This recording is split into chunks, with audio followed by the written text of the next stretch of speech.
buenos días, un saludo especial en nombre de la doctora Gloria Estela López Jaramillo, presidente del Consejo Superior de la Judicatura, de los demás magistrados que integran la corporación.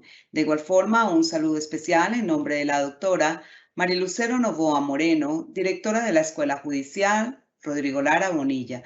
Sean todos bienvenidos a esta conferencia virtual denominada Aspectos controversiales de la prueba en el proceso penal, que hace parte del ciclo de capacitación en Derecho Penal y Sistema Penal Acusatorio. El derecho moderno se fundamenta en la prueba.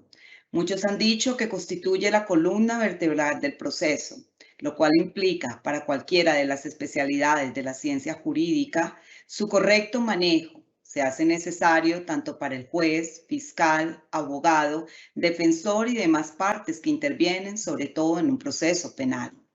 El modelo procesal penal establecido mediante la Ley 906 del 2004, nuestro sistema penal acusatorio, determina el componente probatorio y su composición, especialmente por dos elementos principales: la prueba documental y la oral o testimonial, medios sin duda que sirven para obtener la certeza en los casos específicos. La conferencia del día de hoy tiene como propósito abordar los diferentes aspectos controversiales de la prueba que se pueden evidenciar en el transcurso de un proceso penal en nuestro sistema penal colombiano. En esta oportunidad tenemos el gusto de contar de nuevo con el doctor Juan Carlos Acevedo Velázquez, abogado de la Universidad Libre, candidato magíster en Derecho Penal Internacional y Transnacional de la Universidad Internacional de La Rioja, especialista en Derecho Administrativo, Penal y Criminología, diplomado en Docencia Universitaria, Derecho Penal, docente en varias universidades del país, formador de nuestra Escuela Judicial, vicepresidente de la Red Interuniversitaria del Derecho y Justicia de Medellín, y actualmente el doctor Juan Carlos se desempeña como juez 27 penal del Circuito de Medellín. Tan pronto termine la exposición, nuestro formador invitado el día de hoy dará respuesta a las preguntas que se formulen a través del chat de participación. Las inquietudes técnicas que resulten sobre el registro, conexión y evaluación de esta actividad serán atendidas con muchísimo gusto por servidores de la Escuela Judicial. Doctor Juan Carlos, es un gusto tenerlo hoy con nosotros. Bienvenido, tiene el uso de la palabra. Buenos días, doctora Mónica. Muchísimas gracias por la invitación nuevamente. Muy buenos días para todos, para todas. Saludo especial a todos los jueces, juezas del país, fiscales que nos observan, defensores públicos. Hoy nuevamente les hablo desde Medellín. Les extiendo un cordial saludo a la doctora Marilucero Novoa Moreno, directora de la Escuela Judicial Rodrigo Lara Bonilla, y de igual manera a la doctora Gloria Estela López Jaramillo, presidenta del Consejo Superior de la Judicatura, y a todos los magistrados que componen dicha corporación. El día de hoy he invitado nuevamente para continuar con esta charla sobre la prueba en el proceso penal. Y se me invitó para hacer referencia a aspectos controversiales de la prueba en el sistema penal acusatorio, teniendo muy en cuenta las preguntas que se hicieron en la charla del mes de agosto sobre prueba documental.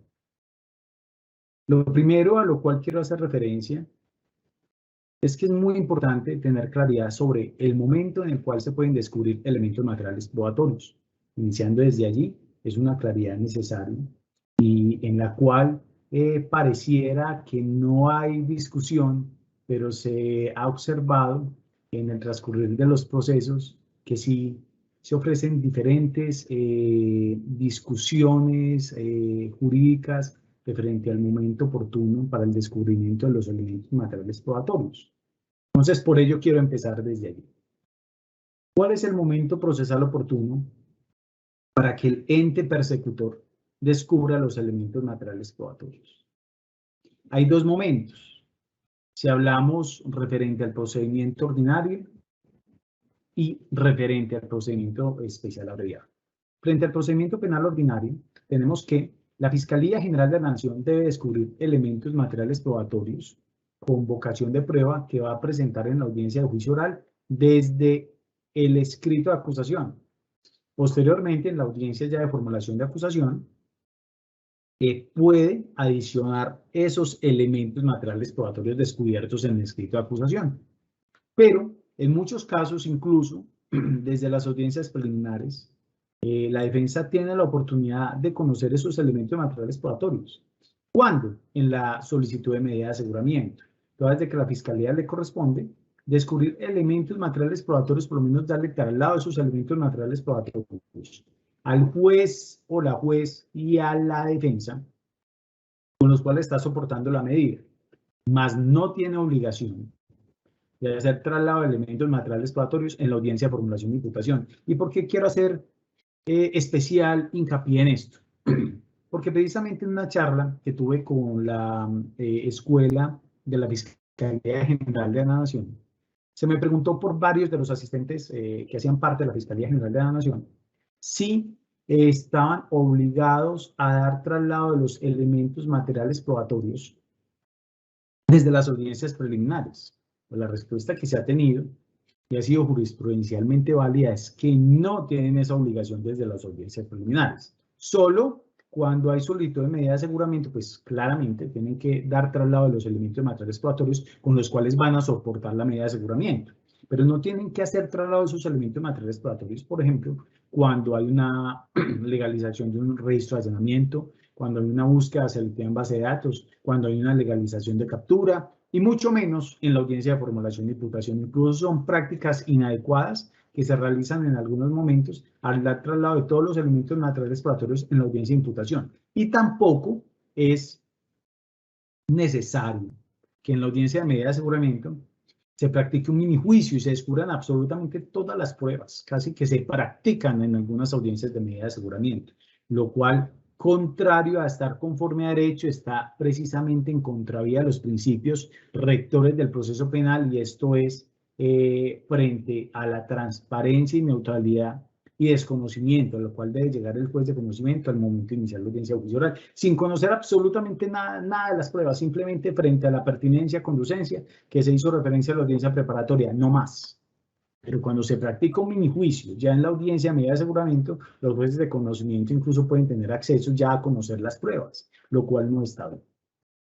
Entonces, recalcando, el momento procesal oportuno para que se descubran pruebas por parte del ente persecutor en el procedimiento ordinario es en el escrito de acusación y posteriormente puede adicionar en la audiencia de formulación de acusación. De ahí se viene una pregunta. En el procedimiento especial abreviado, ¿cuál es el momento para que la Fiscalía pueda descubrir elementos materiales probatorios? La respuesta es en el traslado del escrito de acusación. Entonces, viene la otra pregunta.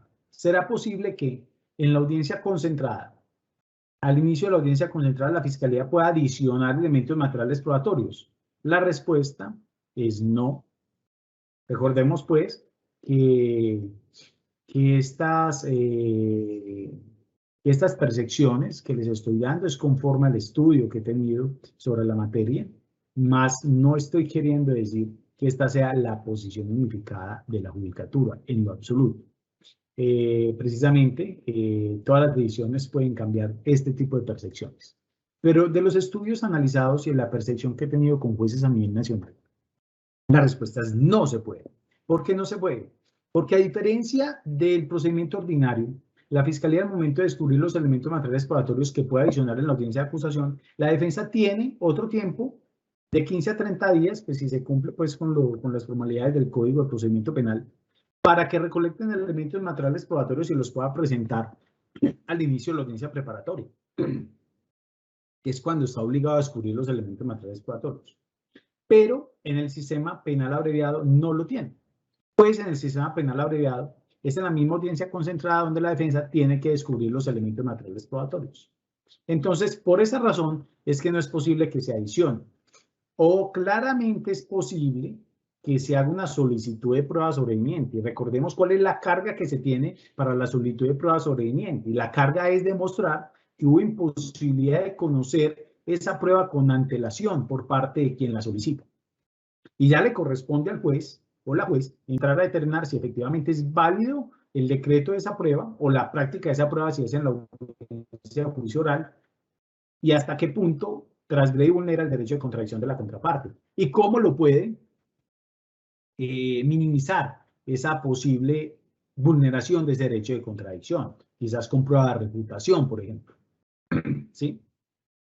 Entonces, sí se pueden hacer solicitudes de prueba sobreviviente, pero no es dable que se haga un descubrimiento material probatorio nuevo, en lo absoluto. No es dable. Y esa es la razón, porque allí se le estaría vulnerando el derecho de contradicción precisamente ¿a quién? A la contraparte. Se le estaría vulnerando el derecho de contradicción a la contraparte. En este caso a la defensa. Es un derecho que hay que garantizar. Recordemos que los jueces estamos para equiparar cargas entre fiscalía y defensa. ¿Sí? Entonces, momento para descubrir elementos materiales probatorios. Fiscalía y víctimas. Las víctimas en la audiencia de formulación de acusación y el procedimiento especial abreviado en el traslado del escrito de acusación. ¿Lo pueden hacer después? No. Se tendrían que rechazar. El momento procesal oportuno precluyó. La defensa, ¿cuándo puede, o más bien debe descubrir los elementos materiales probatorios? En el procedimiento ordinario, en la audiencia preparatoria. Y en el procedimiento abreviado, en la audiencia consular. Después, tampoco lo puede hacer, a menos de que sea prueba sobreviviente con las cargas establecidas en el Código de Procedimiento Penal, a las cuales acabo de hacer referencia. ¿Sí? ¿Qué sucede cuando no se descubren las pruebas en el momento procesal oportuno? Pues allí viene una causal de rechazo. Recordemos que al momento de hacer el debate por parte de las partes intervinientes, en la audiencia preparatoria, frente a la solicitud exploratoria y frente a la solicitud de inadmisión, rechazo o exclusión, estas solicitudes de inadmisión, rechazo o exclusión se hacen acorde a la forma en que se presentan las pruebas, la forma de recolección de las pruebas y el momento de descubrimiento de las pruebas. Me explico. Se inadmiten aquellas pruebas que no se logró determinar su pertinencia, conducencia y utilidad para la práctica de la audiencia de juicio oral, para la práctica de estas pruebas en la audiencia de juicio oral, frente al caso que se está analizando. Se rechazan aquellas pruebas que no fueron descubiertas en el momento procesal oportuno. Y se excluyen aquellas pruebas ilícitas o ilegales. Entonces, acá me detengo un poco. Es una carga de las partes que al momento de hacer las solicitudes probatorias que se hacen en la audiencia preparatoria, en el procedimiento ordinario y en la audiencia concentrada, en el especial abreviado, poder establecer la pertinencia, conducencia y utilidad de las pruebas que está o que va a llevar a audiencia de juicio oral. La Corte Suprema de Justicia ha sido muy clara al determinar que la pertinencia hace relación a la existencia entre el hecho a probar y el objeto del proceso.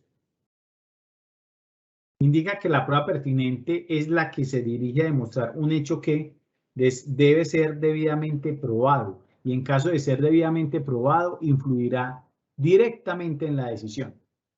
Y para ello, la Honorable Sala Penal de la Corte Suprema de Justicia nos ha hecho unas precisiones muy interesantes respecto a qué se entiende por pertinencia y qué se entiende por valor probatorio frente a la materialidad de la prueba en la audiencia preparatoria, frente a la solicitud de la prueba en la audiencia preparatoria.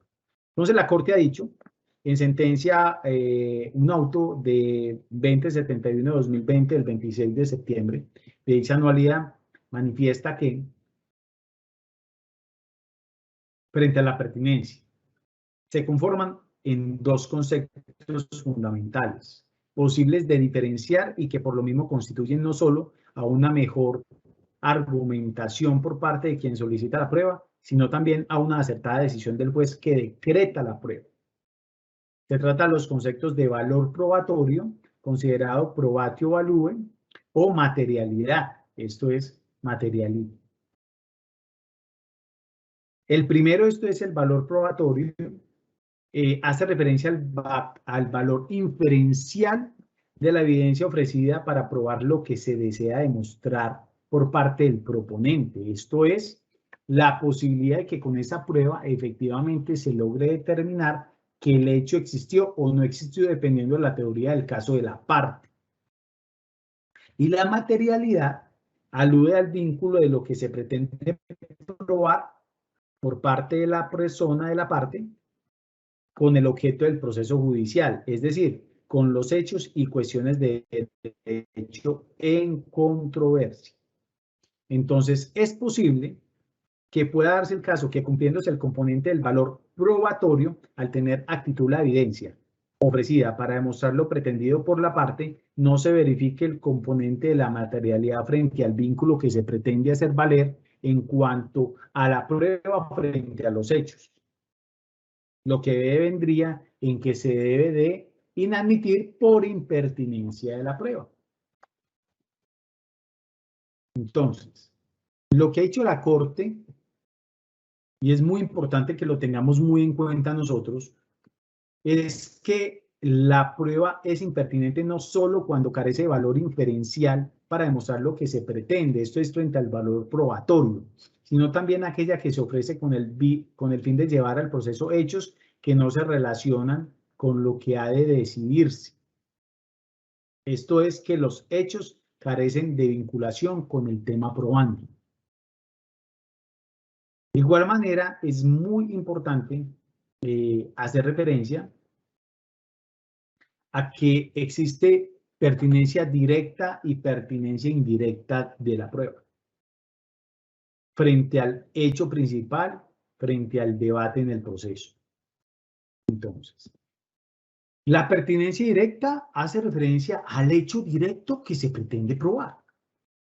Juan mató a Pedro, esta prueba es pertinente porque con ella se pretende o se va a demostrar que efectivamente Juan participó en los hechos en los cuales se le dio muerte a Pedro. Y existe una pertinencia indirecta que hace referencia a los hechos secundarios, precisamente que son lo que llamamos en el análisis que hacemos de las pruebas, los hechos de corroboración, que corroboran el hecho que principalmente busco probar. Esto es que efectivamente existe pertinencia donde se logra demostrar de que Juan había amenazado días antes a Pedro, indicándole que le iba a ocasionar su muerte. De igual manera que Juan se aprovisionó de un arma de fuego días antes. Entonces, todos estos hechos son hechos de corroboración que permiten entrar a probar el hecho directo, y es que Juan mató a Pedro. Entonces, existe pertinencia directa y pertinencia indirecta. Y eso lo debemos de analizar los jueces al momento del decreto de las pruebas. Y hay que tener mucho cuidado con las partes frente a la solicitud de pertinencia. Pero también acá es bueno hacer referencia a algo, y es que no se trata de que el debate al momento de la audiencia preparatoria, en cuando se hace las solicitudes probatorias, sea un debate interminable, demasiado extenso. Pues la misma Sala Penal de la Corte Suprema de Justicia, en decisiones como el radicado 57.103 del 27 de enero del año 2021 del doctor José Francisco Acuña Vizcay, ha señalado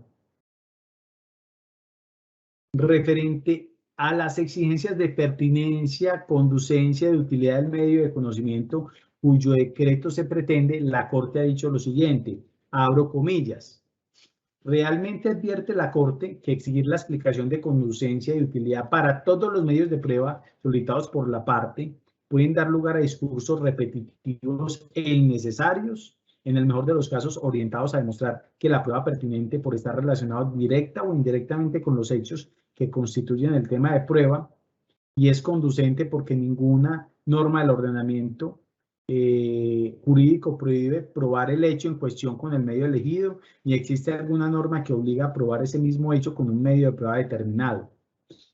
Y que es útil porque no puede catalogarse de superflua, repetitiva o injustamente dilatoria de la actuación. Basta con imaginar un caso donde las partes hayan solicitado un número elevado de pruebas para calcular el costo que este tipo de metodología tendría para hacer la celeridad del proceso tan importante en orden a acceder a una justicia pronta y eficaz. Así la Corte ha considerado razonable que la parte que solicita la prueba deba explicar su pertinencia y que seccionalmente pueda explicar la conducencia. Y esto es cuando se considere por parte de la contraparte que el medio elegido para mostrar la conducencia está prohibido por el ordenamiento jurídico o que existe una norma que obliga a probar ese hecho en particular con un determinado medio de prueba, que es lo que llamamos en algún momento tarifa legal. No significa esto, ha dicho la Honorable Corte Suprema de Justicia, eliminar el debate procesal en lo atinente a la conducencia y utilidad. Por el contrario, lo que apunta es a que en los casos donde ello sea necesario, se realice un análisis profundo a partir de la cabal comprensión de estos conceptos. Lo que ha hecho la Corte, cierro comillas, es que no es que se abandone el análisis de la conducencia y la utilidad, sino que no sea repetitivo. Y en muchas ocasiones, muchas de estas pruebas tienen la misma pertinencia y por ende la misma conducencia y utilidad. Entonces, se puede aglutinar en una especie de, como en partes de pruebas, como en bloques de pruebas, para hacer la solicitud de pertinencia, conducencia y utilidad. Recordemos que lo más importante, ante todo, es la conducencia. Perdón, la pertinencia, escúchame, la pertinencia. ¿Sí? Que es la que realmente logra determinar, o por medio de la cual se logra determinar que con esa prueba sí se puede probar el hecho que se pretende aludir en la audiencia de juicio oral y que ese hecho tiene relación con los hechos investigados. ¿Sí? Acá también es muy importante hacer referencia a lo siguiente, a lo cual a veces se presentan discusiones. Uno entendería que no debería haber discusión frente a ese tema, porque uno entiende que debería ser un tema claro, pero a veces no lo es. Y es, ¿qué admite recurso? Cuando se solicita inadmisión, cuando se solicita rechazo de la prueba y se decreta la prueba, esa decisión solo admite recurso de reposición. ¿Sí? Cuando se solicita exclusión del medio probatorio porque la prueba es ilícita o ilegal, recordemos que hay una diferencia importante entre ilicitud y ilegalidad, y es que la ilicitud es cuando hay vulneración de derechos fundamentales y la ilegalidad es cuando hay alteración de las formas propias de la obtención de la prueba. La ilicitud hace nula de pleno derecho la prueba, la práctica de esa prueba, y la ilegalidad no necesariamente. Podemos hablar del vínculo atenuado, la fuente independiente, ¿sí? O el descubrimiento inevitable, con la fin de que sea tenido en cuenta la valoración de la prueba. Incluso se ha dicho que se puede valorar la prueba ilegal por el juez, dependiendo de la circunstancia en particular, frente a la ilegalidad que se presente. Más no se puede valorar la prueba ilícita. Eso genera nulidad de pleno derecho, es una causal de nulidad taxativa establecida en el Código de Procedimiento Penal, del artículo 455. Entonces, cuando se solicita exclusión de la prueba y se decreta la prueba para ser practicada en audiencia de juicio oral, ese decreto admite recursos de reposición y también de apelación. También de apelación. A diferencia de cuando se decreta la prueba a la cual se solicita inadmisión o rechazo, ese decreto no admite recurso de apelación, solo de reposición. Y cuando no se decreta la prueba, cuando se inadmite, cuando se rechaza o se excluye, claramente admite recursos de apelación. Cuando se decreta la prueba sobreviniente, se ha entendido que solo admite recursos de reposición, a menos de que se haya alegado exclusión frente a la prueba sobreviniente. Pero cuando se inadmite, admite recurso de reposición y de apelación. Esto para hacer precisión a estos temas que resultan de bastante relevancia al momento del desarrollo de las audiencias en la etapa del juicio oral.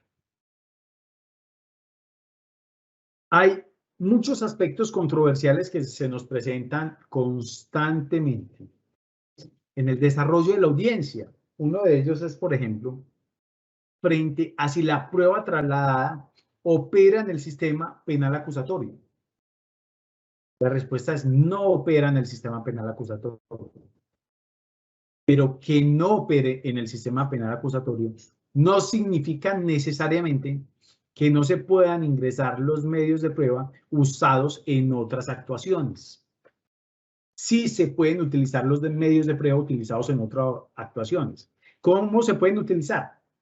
Si son pruebas testimoniales que se realizaron en otra actuación, pues hay que citar nuevamente a los testigos al caso que se está presentando al juicio oral. Hay que citarlos nuevamente.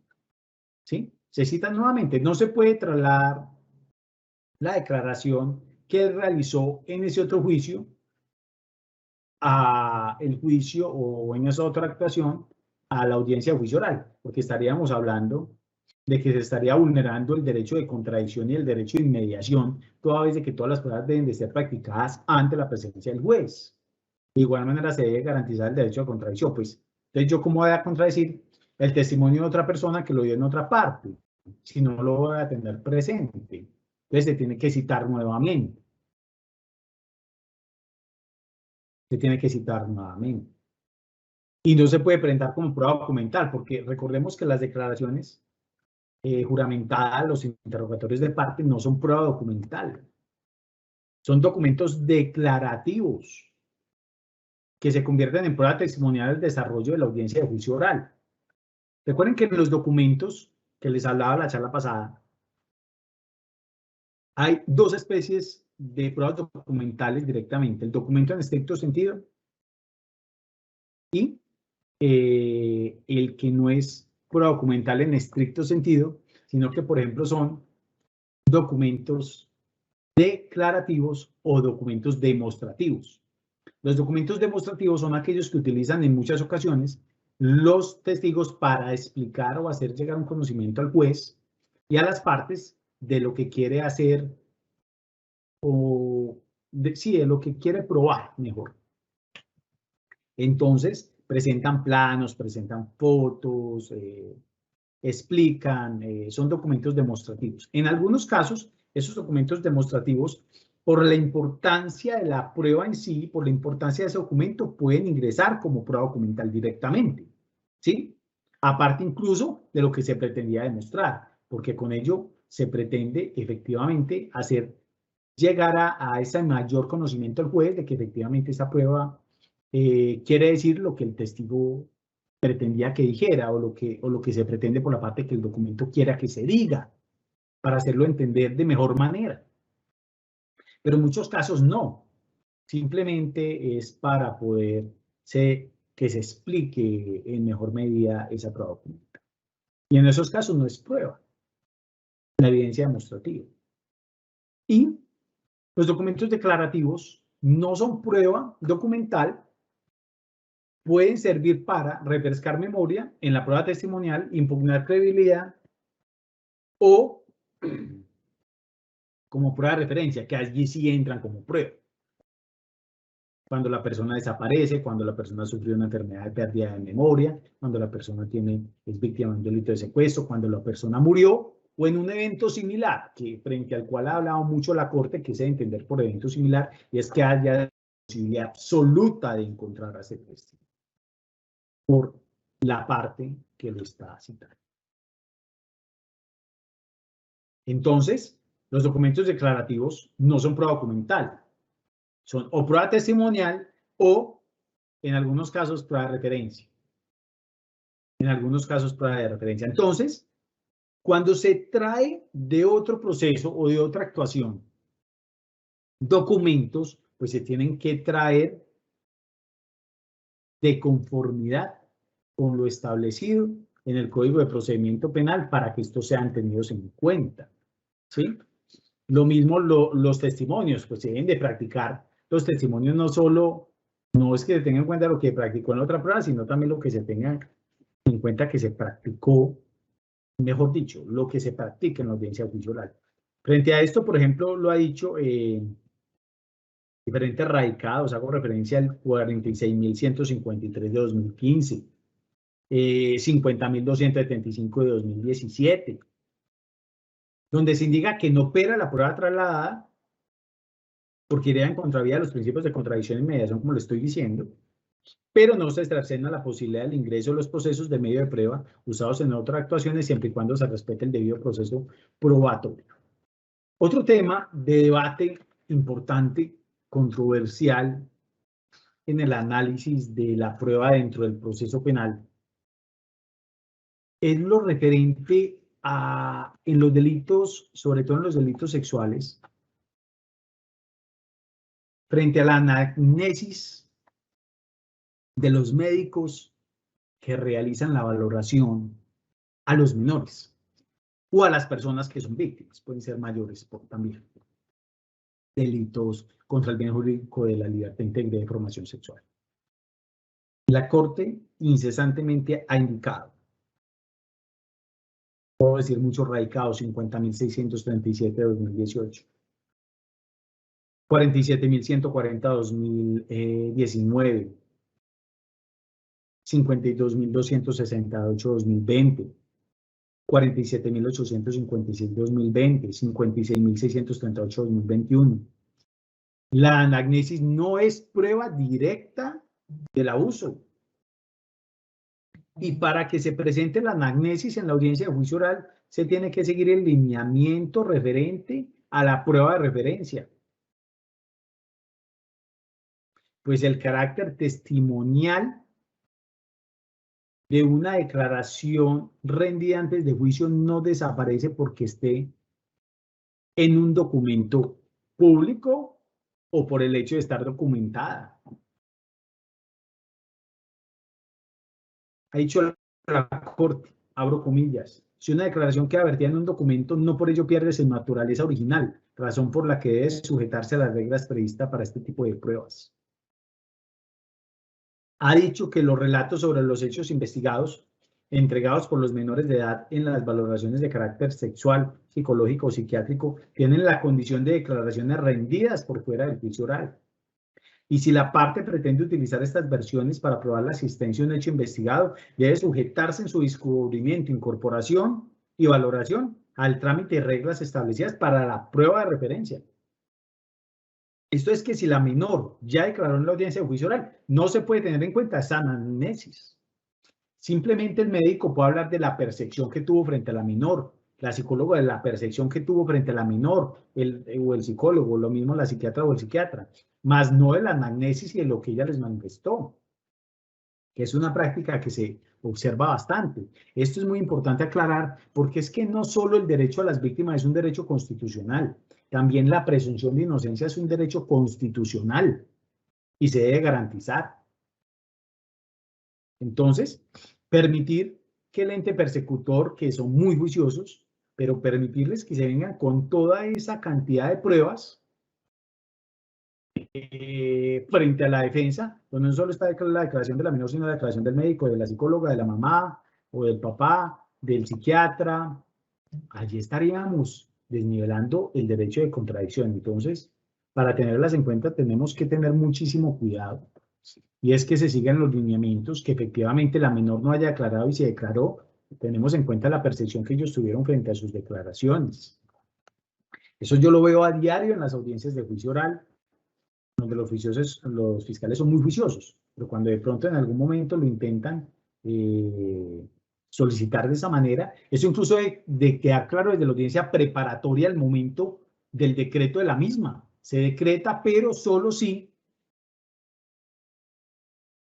por ejemplo, la víctima no declara frente a la anamnesis, y si no declara, entonces frente a la percepción y la práctica de los exámenes que le realizó, más no frente a lo que le dijeron, porque sería prueba de referencia inadmisible.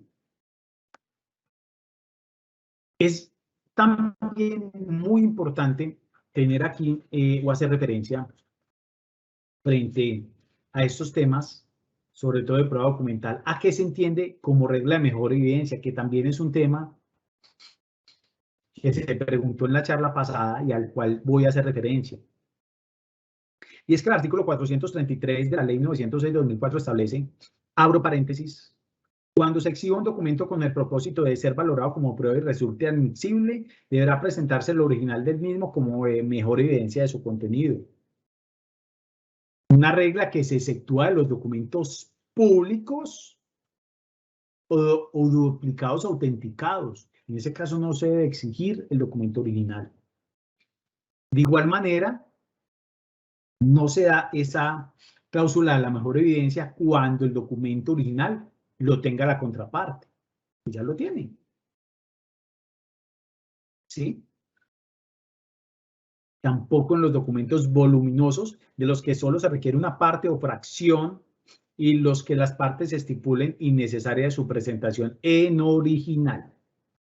Y recuérdense, es indispensable la presentación del documento original cuando se requiera para la realización de estudios de grafología y documentología o formen parte de la cadena de custodia. En esos casos sí es necesario.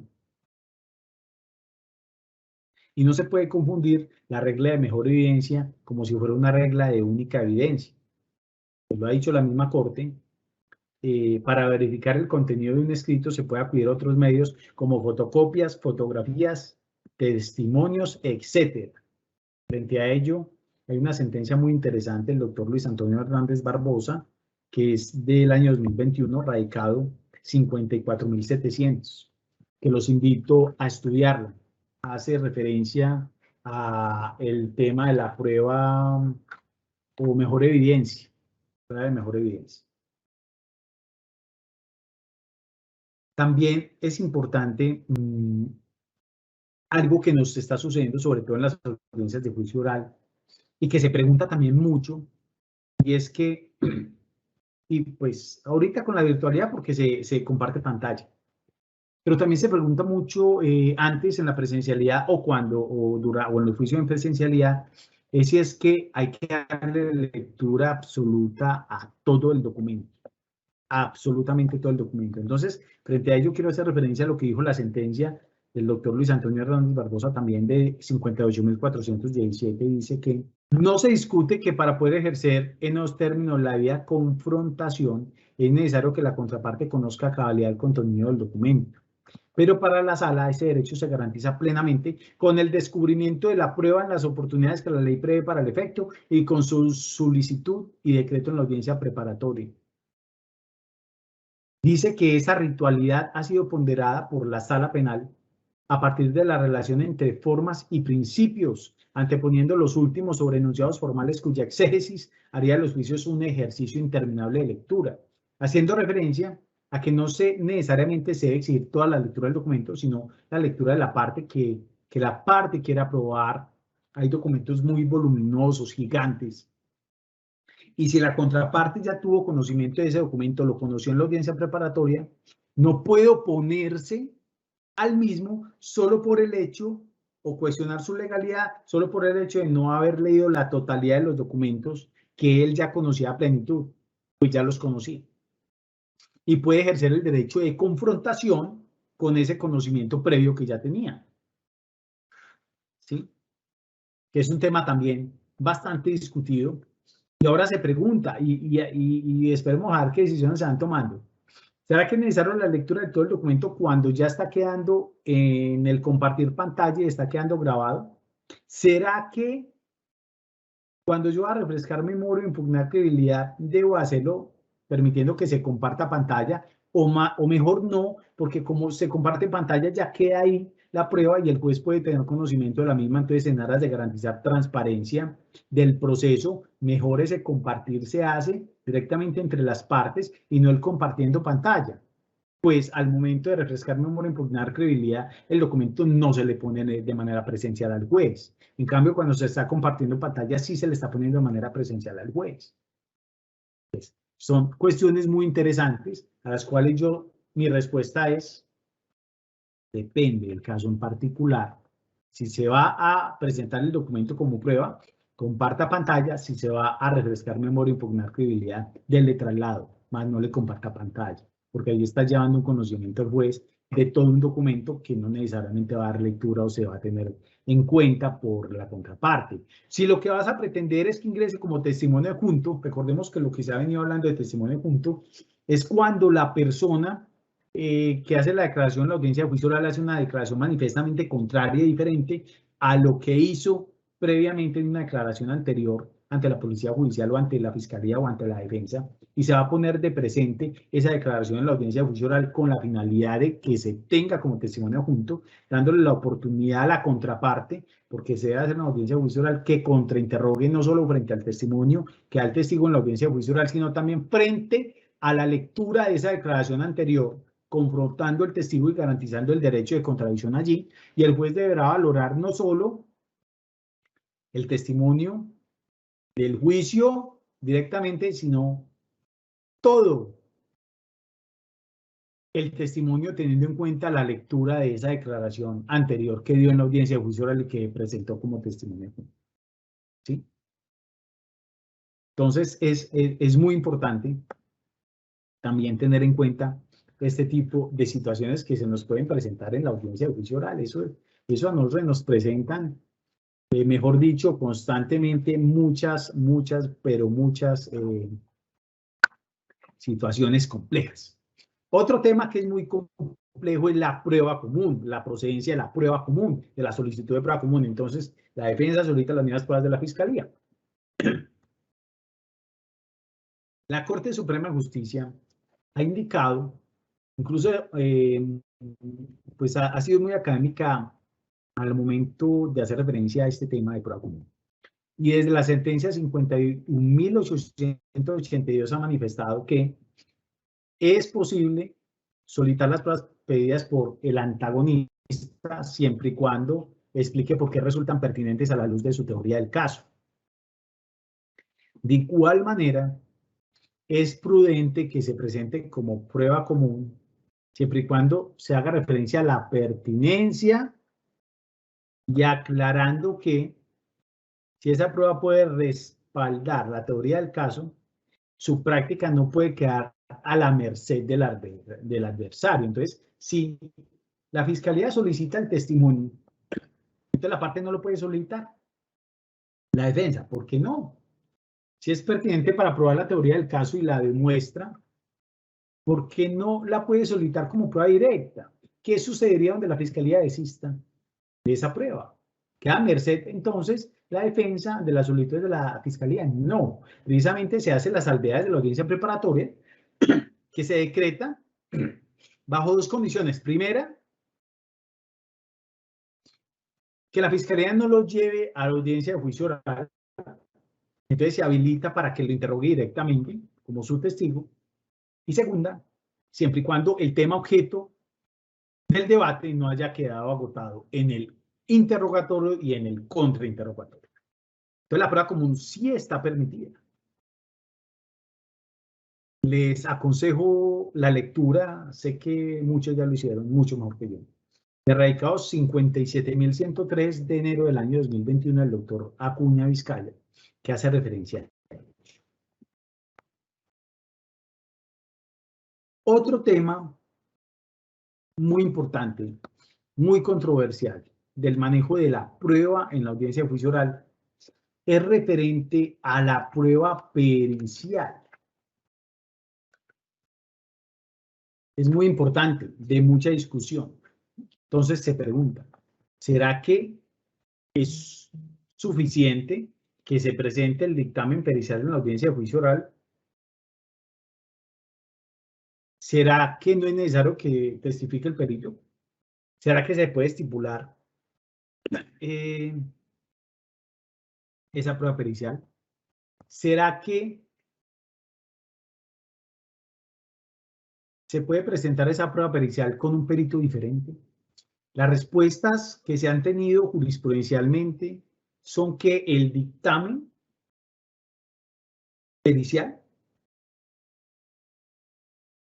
no puede ser introducido sino por un perito.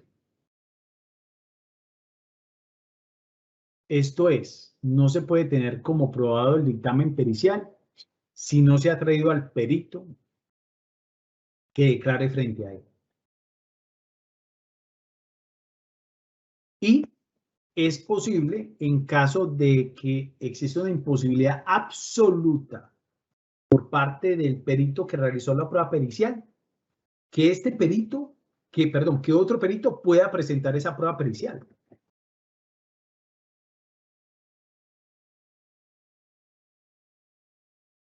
Ha sido postura de la Corte que puede ingresar directamente y por la parte interesada los documentos que gozan de presunción de autenticidad, sin necesidad del testigo de acreditación, siempre que la contraparte conozca su contenido.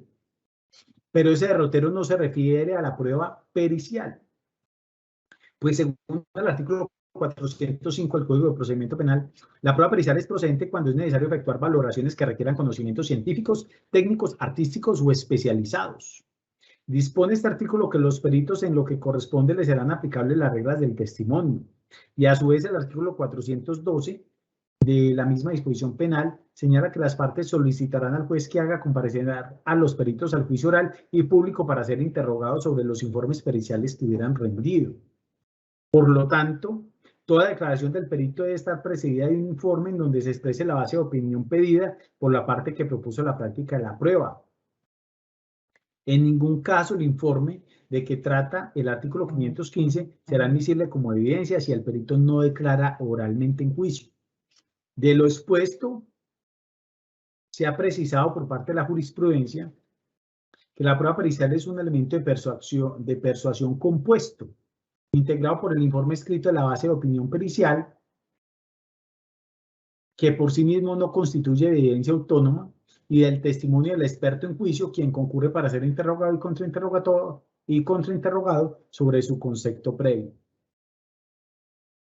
Aunque por regla general se reclama la presencia del mismo perito que realizó el informe, pues es quien puede explicar los hallazgos, técnicas empleadas y conclusiones a las que arribó y consignó en el escrito. Es factible cuando exista una imposibilidad absoluta de que el referido experto rinda su versión en juicio y por excepción que concurra a la vista pública un perito diferente a aquel que elaboró el examen y presentó el informe, pero no es suficiente con indicar de que el perito está pensionado y por estar pensionado no puede acceder, que han sido situaciones que incluso se me han presentado en audiencia de juicio oral y ha tocado ya la jurisprudencia indicando de que eso no es una imposibilidad absoluta.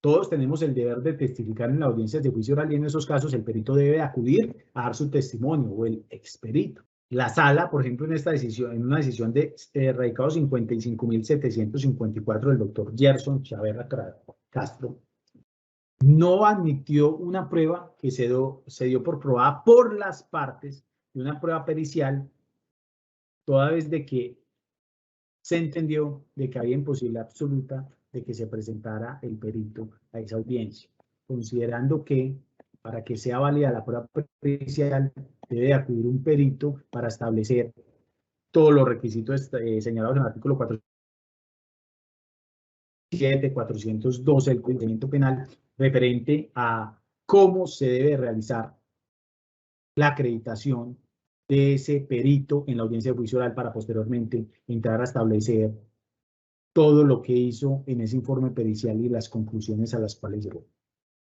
que es un tema también bastante interesante, y les aconsejo también leer el radicado 54.660 de la doctora Patricia Salazar Cuellar, que hace referencia a cómo se debe interrogar y cómo se debe contrainterrogar a un perito inicialmente para poder establecer de que efectivamente esté siguiendo los lineamientos establecidos por la norma frente a esa prueba pericial. Si es posible traer otro perito, es posible traer otro perito cuando exista una especie de imposibilidad de que quien realizó el peritaje acuda a la audiencia de juicio oral, pero se tiene que demostrar por qué es una imposibilidad absoluta, si no, no es posible, ¿sí? Estos, pues, han sido aspectos controversiales que se preguntaron en la charla pasada, que se consultan, aunado a muchos otros también muy interesantes, que espero más adelante poder tocar con ustedes sobre también la prueba documental, sobre la misma prueba testimonial. Quiero hacer acá unas reflexiones y decir algo también que es muy importante, hombre. Cuando las partes se opongan en la audiencia de juicio oral frente a las preguntas que se le hacen a los testigos, haga referencia al tipo de oposición. Si es que la pregunta es capciosa, compuesta, sugestiva en caso de ser interrogatorio, argumentativa, capciosa, confusa, pero no le digan al testigo o no hagan referencia, me opongo porque es que el testigo no dijo eso, el testigo dijo que Pepito estuvo allí tal día, porque él está dando la respuesta. Ya luego cuando le preguntes al testigo, el testigo va a saber qué responder. Eso no es válido, no lo permitamos. No permitamos, porque la mayoría de las oposiciones, digo la mayoría realmente, por lo menos en mi práctica profesional, no son confusas o compuestas y explicando las razones, sino indicando casi qué es lo que debe responder el testigo. Allanando el camino para que el testigo, cuando ya le hagan la pregunta bien, responda como debe responder. No se debe argumentar no se debe permitir ese tipo de argumentaciones, porque van en contra de la transparencia de ese testimonio. Es importante también como responder que lo que se debe garantizar al momento de que se presente una prueba documental es la mismidad de esa prueba documental. Efectivamente, además se garantiza el derecho de contradicción. Que las personas las partes intervinientes hayan conocido esa prueba. Que se haya garantizado ese derecho de contradicción. No ser en exceso exégetas al momento de la presentación de esa prueba en la audiencia de juicio oral, como cuando se está refrescando memoria y resulta que estamos hablando de un número de 20 dígitos. Entonces, ¿yo cómo le voy a decir a la persona, hombre, apréndaselo y me vuelve el documento? La persona lo puede leer, siempre y cuando se garantice la mismidad y el derecho de contradicción. En esos casos donde no es fácil que la persona se aprenda nuevamente el número para que luego se le pregunte y lo diga. Entonces, garanticemos el derecho de contradicción siempre frente al análisis, frente a la presentación de las pruebas. Eso es lo importante. ¿Sí? Pero no seamos exégetas en la aplicación de la misma, para darle dinamismo al proceso y lograr llegar a una verdad material que es al fin y al cabo a lo que debemos de buscar. Lo sustancial debe primar, incluso en muchos casos, sobre lo procesal, siempre y cuando no se vulneren las garantías del proceso, por supuesto. Pero para eso estamos nosotros y tenemos moduladores de la acción penal que nos lo permiten. Lo mismo con la prueba de referencia. Ojo, tengamos cuidado con la prueba de referencia al momento de aceptar la prueba de referencia. Verifiquemos que efectivamente se estén dando los condicionamientos de la prueba de referencia. Y al momento en que un testigo esté dando su declaración, tengamos cuidados con esas preguntas de referencia que se hacen, porque no son admisibles. Garanticemos el derecho de contradicción, pero también garanticemos la presunción de inocencia de las personas. Un derecho fundamental y constitucional que está establecido en el Código Penal. Esto pues como reflexiones. Le doy el paso a la doctora Mónica para las preguntas. Muchas gracias. Muchísimas gracias, doctor. Vamos al fragmento de preguntas. Varias preguntas aquí en el chat, doctor. Voy a hacerle esta, doctor. Las reglas de impugnación de credibilidad dan cuenta del uso de declaraciones de un testigo por fuera del juicio, incluso para evidenciar contradicciones, al tiempo que la parte final del artículo 375 también dispone que es pertinente y la prueba para establecer la credibilidad del testigo. Preguntan acá, doctor, ¿considera que en estos casos, las manifestaciones por fuera del juicio son una excepción a la admisión de la prueba de referencia en cuanto no ya al hecho criminal, sino a la credibilidad? Gracias, doctora. No, considero que no es una excepción a la prueba de referencia. Es que como estoy practicando la prueba testimonial, yo puedo utilizar cualquier medio procesal oportuno. Recordemos que estamos en un proceso de libertad probatoria. No es absoluto, pero sí es libertad probatoria. Entonces yo puedo utilizar declaraciones anteriores precisamente con la finalidad de refutar credibilidad del testigo y intentar afectar la credibilidad de él. Es muy importante. Y eso se llama prueba de refutación. Y eso no es excepcional a la prueba de referencia. Se puede practicar siempre y cuando estemos frente al testimonio. Durante el testimonio no hay ningún inconveniente en lo absoluto. Siguiente pregunta, doctor. ¿Cuáles son los requisitos para que se pueda dar el testimonio adjunto? Pues doctora, primer requisito es que la manifestación que haya dado en la audiencia de juicio oral sea manifiestamente contraria a una declaración anterior. Segundo, que se practique ese testimonio adjunto en la audiencia de juicio oral garantizando el derecho de contradicción. ¿Sí? Y tercero, que las partes hayan podido tener conocimiento de ese documento anterior desde antes, precisamente en aras de garantizar ese derecho de contradicción de la contraparte. Entonces, que la parte haya tenido conocimiento anterior de esa declaración, que ya haya conocido esa declaración y que se practique ese testimonio junto, esto es, esa lectura de esa declaración anterior en la audiencia de juicio oral para posibilitar que la contraparte contrainterrogue referente a las preguntas que se le hagan frente a ese llamado testimonio junto. Esos son los requisitos en aras de garantizar el derecho de contradicción. Siguiente pregunta, doctor Juan Carlos. ¿Se debe excluir una prueba que al momento de la presentación en juicio oral se haya roto la cadena de custodia? No necesariamente. Y frente a eso hay diferentes pronunciamientos. No necesariamente.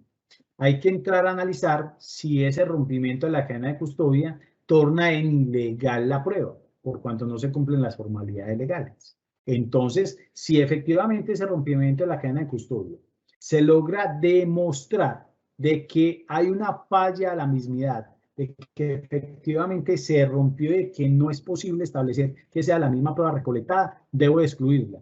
Pero como estamos en una libertad probatoria, si se logra demostrar en ese momento de que esa prueba, pese a que hay un rompimiento de la cadena de custodia, es la misma que se practicó, de que efectivamente así haya rompimiento de la misma, ese rompimiento no afectó la valoración de esa prueba, se puede tener en cuenta por parte del juez.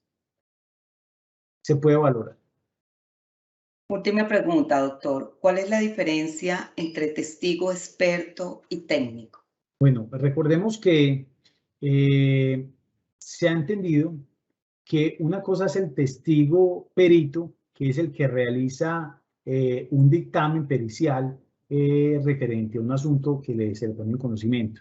Y otra cosa es el testigo que presenció los hechos, pero que además tiene un conocimiento adicional que le permite dar una posición frente a los hechos que percibió.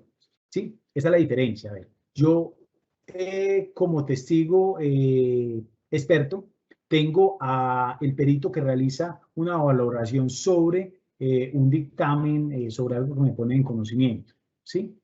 Y hay otro que es un testigo técnico, que es una persona que presenció la ocurrencia de unos hechos, pero que tiene un conocimiento un poquito más avanzado y que por ende puede ser llamado a declarar no solo sobre su percepción directa de los hechos, sino sobre su conocimiento especial que tiene y puede declarar sobre ese conocimiento referente a lo que presenció.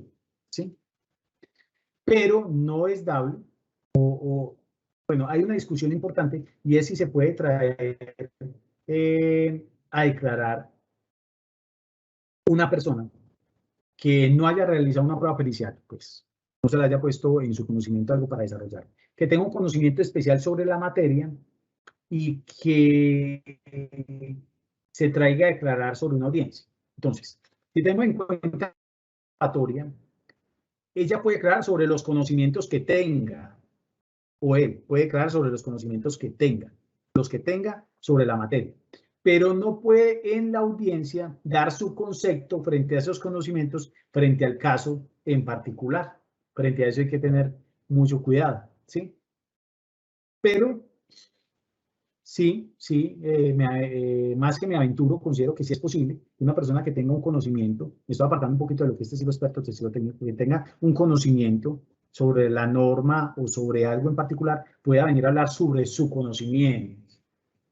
Pero si no tuvo conocimiento directo del hecho, lo que no puede hacer es hablar directamente del hecho en particular. Un especial agradecimiento, doctor Juan Carlos Acevedo, por estar de nuevo aquí con nosotros, por su excelente explicación acerca de la importancia de la prueba prevista precisamente en la Ley 906 del 2004, que juega un papel preponderante y de extrema importancia en el proceso penal, ya que para ser valorada como material probatorio debe ser integrada por un soporte material que garantice el derecho de las partes y el cumplimiento de la normatividad actualmente vigente. De igual forma, por explicarnos, doctor, los diferentes aspectos controversiales de la prueba en los procesos penales, a los que se ven inmersos en ocasiones los servidores judiciales, y proveer los conocimientos y herramientas con las cuales se pueden seleccionar lo mismo para la recta y efectiva prestación del servicio de administración de justicia y así garantizar el Estado social de derecho. De nuevo, nuestros agradecimientos. De igual forma, a los servidores, servidoras judiciales y a todas las personas que actúan en el sector justicia que se interesaron en esta conferencia virtual. Los invitamos a que nos sigan acompañando a través de nuestras redes sociales como Facebook, Twitter, Instagram y YouTube, donde podrán encontrar más información sobre nuestras videoconferencias y noticias de interés. Muchísimas gracias. Un feliz resto de día para todos.